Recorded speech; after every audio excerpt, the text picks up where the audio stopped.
Le narcissisme, épisode numéro 1. De Narcisse à Instagram. Bonjour à tous et bienvenue dans Psyché Atlas, le podcast qui explore les mystères de l'esprit humain. Je suis le Dr Val, psychologue clinicienne spécialisée dans les troubles de la personnalité. Et moi, c'est Léo, journaliste curieux et parfois un peu naïf, toujours prêt à poser les questions que tout le monde se pose.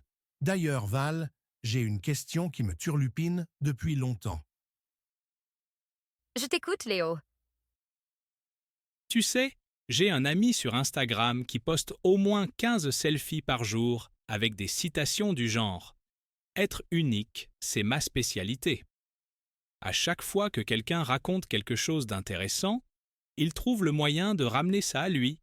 Je commence à me demander s'il n'est pas un peu... Tu vois ? Narcissique ? C'est intéressant que tu poses cette question. Et tu n'es pas le seul à te la poser à l'ère des réseaux sociaux.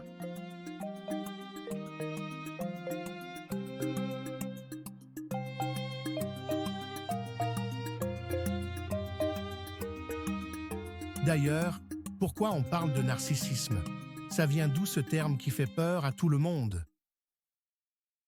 Ça vient de la mythologie grecque, de l'histoire de Narcisse. Un jeune homme tellement beau que tous tombaient amoureux de lui.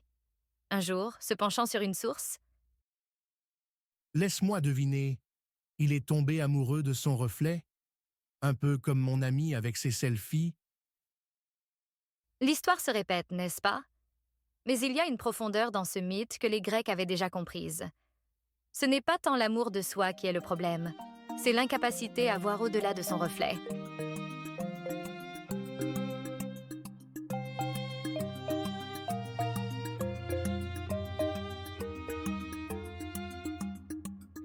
Alors, on est tous un peu narcissiques? Parce que je dois avouer que je vérifie régulièrement si mes posts ont du succès. En effet, nous avons tous besoin d'une dose saine de narcissisme. C'est comme le sel dans un plat, nécessaire pour donner du goût, mais toxique en trop grande quantité.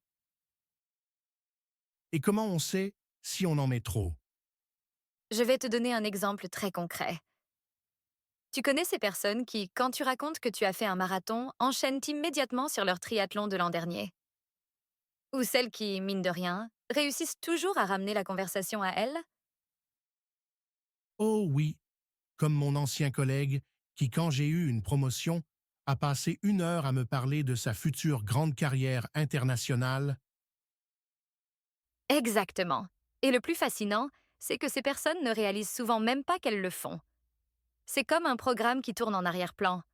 Un peu comme ces applications sur ton téléphone qui consomment ta batterie sans que tu t'en rendes compte. Un programme automatique? Tu veux dire qu'on ne s'en rend pas compte? Un narcissisme sain te permet de te présenter à un entretien d'embauche avec confiance, de te remettre d'un échec, de croire en tes projets.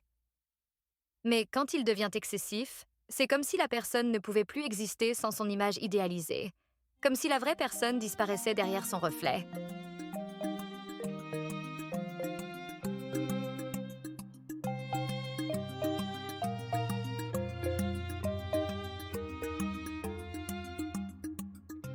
Il y a différentes versions du programme, alors? On peut distinguer plusieurs formes de narcissisme.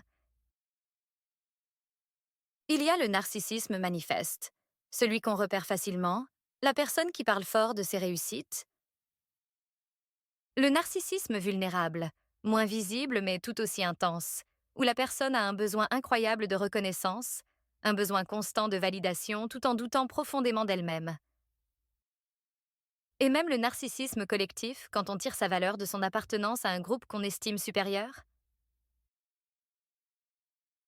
Comme ces fans de foot qui se battent pour leur équipe, ou ces gens qui changent d'amis comme de chemise quand ils ne reçoivent plus assez d'attention? Ce sont d'assez bons exemples, mais n'oublions pas que ces comportements ne sont pas choisis consciemment. C'est comme si ces personnes fonctionnaient avec un système d'exploitation particulier installé très tôt dans leur vie.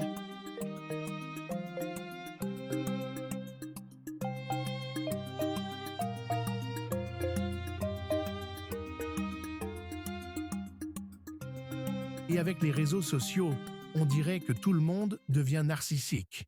Même ma grand-mère compte ses likes sur Facebook. Ta grand-mère illustre parfaitement que poster des selfies ou chercher des likes ne fait pas de quelqu'un un narcissique. C'est plus complexe que ça. Ouf, je suis rassuré pour mes 387 selfies du mois dernier. Le vrai enjeu n'est pas dans le nombre de posts, mais dans notre relation à cette image virtuelle. Quand tu passes plus de temps à mettre en scène ta vie qu'à la vivre. Quand tu ne peux plus supporter la moindre critique sans te sentir anéanti. Là, on bascule dans le pathologique.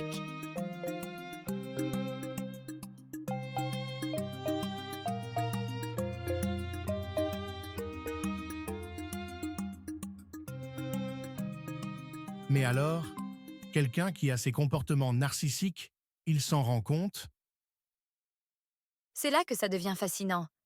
Imagine un système de protection ultra sophistiqué. Quand une personne nie avoir dit ou fait quelque chose de blessant, ce n'est pas forcément un mensonge délibéré. Son esprit a littéralement réécrit l'événement. Un peu comme mon téléphone, qui me dit qu'il a encore 20% de batterie alors qu'il va s'éteindre. L'analogie est excellente. Et sais-tu pourquoi ce mécanisme existe? Parce que la vérité serait trop douloureuse à supporter. Admettre une erreur, reconnaître avoir blessé quelqu'un, ça créerait une fissure dans cette image parfaite que la personne a construite d'elle-même. Et cette image, c'est souvent tout ce qu'elle a pour se protéger d'une profonde fragilité intérieure. Donc, quand mon ami ne reconnaît pas avoir dit quelque chose de blessant, alors que je l'ai clairement entendu, Il ne ment pas délibérément. Son cerveau a littéralement effacé ou modifié ce souvenir pour préserver son équilibre psychique. C'est comme un système immunitaire psychologique qui s'est emballé.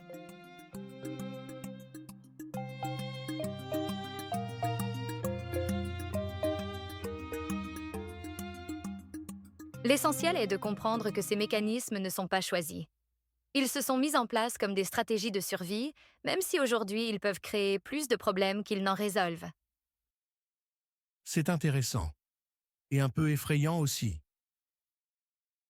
C'est pourquoi dans notre prochain épisode, nous explorerons plus en détail le narcissisme pathologique. Comment le reconnaître? Comment se construit-il? Et surtout, comment composer avec ces mécanismes automatiques qui peuvent faire tant de dégâts sans même que la personne en soit consciente?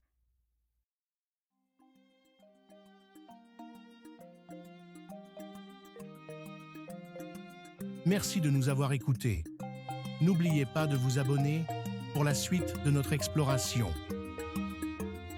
Et promis, je vais réduire mes selfies quotidiens, peut-être.